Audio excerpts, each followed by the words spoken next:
Hello दोस्तों जी, आप भी क्लास 11th एनुअल एग्जाम 17 मार्च को यानी कक्षा 11वीं की वार्षिक परीक्षा 17 मार्च 2025 को देने वाले हैं। तो आप सभी को के लिए रसायन शास्त्र यानी केमिस्ट्री का बिल्कुल वायरल क्वेश्चन पेपर लेके आ चुके हैं।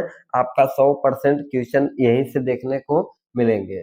तो ठीक, तो सभी को देख सकते हैं, सभी को बिल्कुल ओरिजिनल क्वेश्चन पेपर है जी, वाटर मार्क भी लगा है। सभी को बता देना चाहता हूँ कि खंड अ में सभी को वस्तुनिष्ठ प्रश्न ऑब्जेक्टिव 1 से 70 तक देखने को मिलेगा, जिसमें से आप सभी को केवल 35 का ही ऑब्जेक्टिव का आंसर करना है। तो देरी न करते हुए मैं सभी को आंसर बता देता हूँ और सभी को लास्ट में बताऊंगा सभी को पीडीएफ कैसे मिलेगा। तो सभी को चैनल को सब्सक्राइब करके वीडियो को लाइक कर दीजिए और दोस्तों में भी शेयर कर दीजिएगा। चलिए देरी न करते हुए क्वेश्चन की शुरुआत करते हैं। ध्यान दीजिए, केवल 35 ऑब्जेक्टिव का ही आंसर करना है। ठीक, तो मैं सभी को पूरा 70 में बता देता हूँ। क्वेश्चन नंबर 1 है, एक पिकोमीटर को लिखा जा सकता है किसके बराबर? तो एक का करेक्ट आंसर हो जाएगा 10 के घाते -12 मीटर। अगला प्रश्न दिया है 2 नंबर, निम्नलिखित में कौन भौतिक परिवर्तन है? तो राइट आंसर हो जाएगा 2 नंबर प्रश्न का विकल्प नंबर सी, उजला फास्फोरस को लाल फास्फोरस में बदलना। अगला प्रश्न 3 नंबर दे रखा है, एक परमाणु द्रव्यमान इकाई किसके बराबर होता है? तो राइट आंसर जाएगा 3 का विकल्प नंबर ए, 1.66 गुणित 10 के घाते 4 ग्राम माइनस। ठीक, सभी चैनल को सब्सक्राइब करके वीडियो को लाइक कर दीजिए। 4 नंबर प्रश्न है, 4.25 ग्राम अमोनियम में अणुओं की संख्या कितना होती है? तो 4 का राइट आंसर जाएगा विकल्प नंबर बी, 1.5 गुणित 10 के घाते 23। अगला प्रश्न दे रखा है 5 नंबर, 3 ग्राम कार्बन को ऑक्सीजन के आधिक्य में पूर्णतः जलाने पर प्राप्त CO2 का भार कितना होता है? तो राइट आंसर हो जाएगा 5 का विकल्प नंबर बी, 11 ग्राम। 6 नंबर प्रश्न दे रखा है, न्यूट्रॉन का आविष्कार किसने किया? तो राइट आंसर हो जाएगा 6 का विकल्प नंबर बी, जेम्स चैडविक।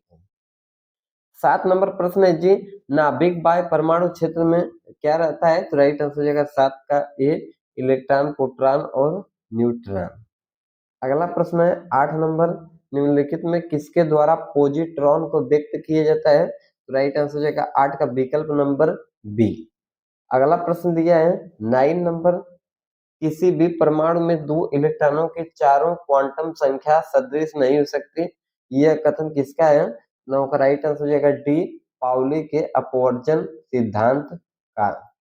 10 नंबर प्रश्न दे रखा है, क्रोमियम Z बराबर 24 का सही इलेक्ट्रॉनिक विन्यास का क्या है? तो राइट आंसर हो जाएगा 10 का विकल्प number A, Ar3d घाते 5 4s1। 11 number प्रश्न दे रखा है, एक गैस आरंभ में एक वायुमंडलीय दाब पर है, इसके आरंभिक आयतन 1/4 संपीड़ित करने के लिए उस पर प्रयुक्त किए जाने वाले आवश्यक बल क्या होगा? राइट आंसर हो जाएगा 11 का विकल्प नंबर ए, एक वायुमंडलीय दाब।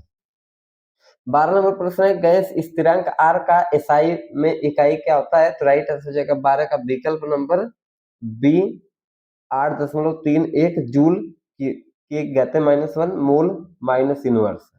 अगला प्रश्न दिया है 13 नंबर, 4.4 ग्राम CO2 का एसटीपी का आयतन कितना होता है? तो राइट आंसर हो जाएगा 13 का विकल्प नंबर डी, 44.8 लीटर। 14 नंबर प्रश्न दे रखा है, निम्नलिखित में कौन गैस डाल्टन के आंशिक दाब नियमन का पालन नहीं करती? तो राइट आंसर हो जाएगा 14 का सी, Cl2 और SO2। सभी को देख सकते हैं, बिल्कुल ओरिजिनल क्वेश्चन पेपर। 15 नंबर प्रश्न, निम्नलिखित में कौन मूल मध्यमान वर्ग का व्यंजक नहीं है? राइट आंसर हो जाएगा 15 का विकल्प नंबर सी, कड़ी में 3p/d। 16 नंबर प्रश्न दे रखा है, वान डर वालस समीकरण निम्नलिखित में किसके किसके व्यवहार व्याख्या करता है? तो राइट आंसर हो जाएगा 16 का बी, वास्तविक गैसें। अगला प्रश्न दिया है 17 नंबर, एक द्रव अपने वाष्प एक द्रव अपने वाष्प के साथ अपने क्वथनांक पर साम्य अवस्था में रहता है, औसत में अवस्था में अणुओं के निम्नलिखित में कौन बराबर होता है? तो राइट आंसर हो जाएगा 17 का सी, गतिज ऊर्जा। 18 नंबर प्रश्न, निम्नलिखित में कौन गहन गुण है? तो राइट आंसर हो जाएगा 18 का ए, आयतन।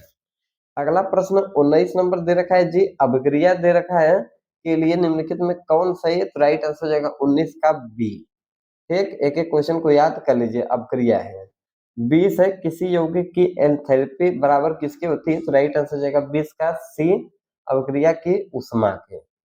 अगला प्रश्न 21 नंबर दे रखा है, कम दाब निम्नलिखित में किस अवक्रिया के अनुकूल है? राइट आंसर हो जाएगा 21 का विकल्प नंबर बी। सभी को ये देख लीजिएगा, पीडीएफ में सेंड कर दूंगा। 22 जिन निम्नलिखित में किस अवक्रिया के लिए केपी बराबर केसी होता है? तो राइट आंसर हो जाएगा 22 का विकल्प number A. H1 plus I2 अवक्रिया करता है 2HI से।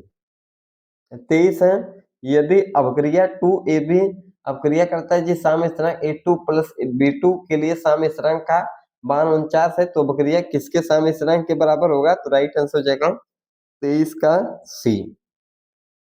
अगला प्रश्न दे रखा है 24 नंबर, 2 लीटर वाले फ्लास्क में HI के 64 ग्राम की सक्रिय मात्रा कितनी होगी? 24 का राइट आंसर हो जाएगा विकल्प नंबर बी 1। अगला प्रश्न दिया है 25 नंबर, 10 के घाते -4 MaNaOH घोल के पीएच मान कितना होता है? तो राइट आंसर हो जाएगा 25 का बी 10। 26 नंबर प्रश्न दे रखा है, किसी दुर्बल अम्ल जिसका विघटन स्थिरांक Ka एवं सांद्रता C है, तो उसमें हाइड्रोजन आयन सांद्रण का मान किसके बराबर होता है? तो 26 का राइट आंसर हो जाएगा सी KaC के। 27 नंबर प्रश्न दे रखा है, निम्नलिखित में कौन लेविस अम्ल नहीं है? 27 का राइट आंसर हो जाएगा CnH3। अगला प्रश्न 28 नंबर दे रखा है, निम्नलिखित में कौन ब्रास्टेड अम्ल एवं क्षार दोनों की तरह व्यवहार कर सकता है? तो राइट आंसर हो जाएगा 28 का AlCl3। अगला प्रश्न 29 नंबर है, NH2 का संयुग्मी अम्ल क्या है? राइट आंसर हो जाएगा 29 का BnH2OH। 30 नंबर प्रश्न दे रखा है, निम्नलिखित में सबसे प्रबल अम्ल क्या है? तो राइट आंसर हो जाएगा 30 का विकल्प नंबर डी HClO4। 31 नंबर प्रश्न है, निम्नलिखित में कौन रेडॉक्स अभिक्रिया है? तो 31 का राइट आंसर हो जाएगा विकल्प नंबर बी। अगला प्रश्न 32 नंबर दे रखा है जी, 32 है, अभिक्रिया C प्लस H2O से अभिक्रिया करके CO प्लस H2 में H2O का कार्य कौन करता है? तो राइट आंसर हो जाएगा 32 का बी अवकारक का। अगला प्रश्न है 33 नंबर,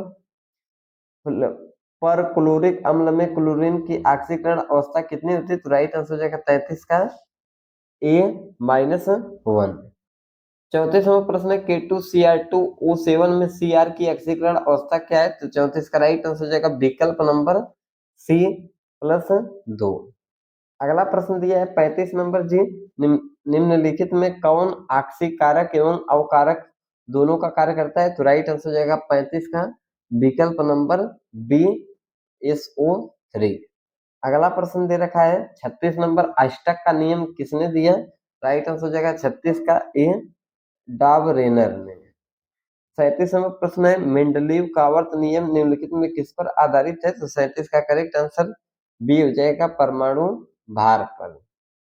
38 नंबर प्रश्न है, Be का गुण निम्नलिखित में किससे मिलता जुलता है? तो राइट आंसर हो जाएगा 38 का AZN से। 39 नंबर प्रश्न है, निम्नलिखित में किस किस धन आयन का आकार सबसे छोटा है? तो 39 का राइट आंसर हो जाएगा बी Mg2।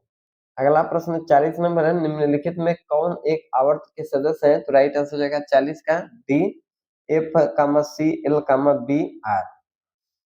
41 नंबर है, वैद्युत संयोजक बंधन बनता है किसके द्वारा? तो राइट आंसर हो जाएगा 41 का विकल्प नंबर सी उदासीन अणुओं के बीच। 42 निम्नांकित में कौन सा एक रैखिक है? राइट आंसर हो जाएगा 42 का ACO2। और अगला प्रश्न दिया है 43 नंबर, CuSO4.5H2O में उपस्थित बंधन क्या है? 43 का राइट आंसर हो जाएगा विकल्प नंबर ए वैद्युत संयोजक एवं सहसंयोजक। 44 नंबर प्रश्न दिया, निम्नलिखित में किसमें हाइड्रोजन बंधन नहीं बनता है? राइट आंसर हो जाएगा 44 का डी CH3COCH3। 45 है, द्रव ऑक्सीजन अणु में अयुग्मित इलेक्ट्रॉनों की संख्या कितनी होती है? 45 का करेक्ट आंसर बी 2। 46 है, टाइटेरियम निम्नलिखित में किसका समस्थानिक है? राइट आंसर हो जाएगा 46 का डी टेंटेलम। अगला प्रश्न 47 नंबर है जी, निम्नलिखित में सबसे ज्यादा प्रतिक्रियाशील क्या है? राइट आंसर हो जाएगा 47 का सी नवजात हाइड्रोजन। 48 नंबर प्रश्न दे रखा है, जल के अणु की आकृति कितनी होती है? तो राइट आंसर हो जाएगा 48 का विकल्प नंबर बी, एक रैखिक। 49 नंबर प्रश्न है, क्षार मृदा धातु का बाय इलेक्ट्रॉनिक विन्यास कितना होता है? राइट आंसर हो जाएगा 49 का ए, एन एस स्क्वायर। 50 नंबर प्रश्न दे रखा है, NaOH का निर्माण ब्रायन विलियन के विद्युत अपघटन द्वारा किया जाता है, अपक्रिया उत्पाद क्या है? राइट आंसर 50 का डी, Cl2 तथा O2। ठीक, तो सभी को मैं 35 की जगह 50 ऑब्जेक्टिव बता दिए हूँ। सभी को चैनल को सब्सक्राइब करके वीडियो को लाइक कर दीजिए और सभी को एक कमेंट कर दीजिए। नंबर पे मैं सभी को एक व्हाट्सएप पे PDF सेंड कर दूंगा, जल्दी सभी को फटाक से कमेंट कर दीजिए।